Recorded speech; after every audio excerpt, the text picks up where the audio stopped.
Hi guys, আজকের recipe গন্ধরাজ কাতলা ভাপা।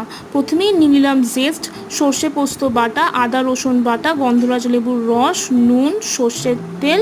তারপরে এটা ভালো করে মিক্স করে নিতে হবে সব মশলাগুলো একসাথে এই বোলটার মধ্যে, আর এটা রেখে দিতে হবে 15 মিনিটস। তারপর একে একে মাছগুলো সব এই পাত্রের মধ্যে দিয়ে ভালো করে মাছটাকে মেশাতে হবে মশলার সাথে, যাতে এর মধ্যে মশলা ঢোকে ভালো করে আর খেতেও ভালো হয়। আর তারপরে এটা 15 মিনিটস রেখে দিতে হবে এই মশলা মাখানো মাছটাকে।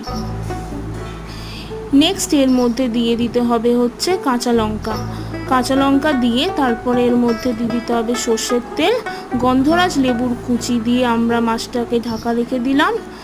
তারপরে এটা 15 মিনিটস আমরা স্টিম করে নিলাম, করলেই আমাদের তারপরে গন্ধরাজ ভাপা কাতলা রেডি হয়ে গেল। Like, share, subscribe.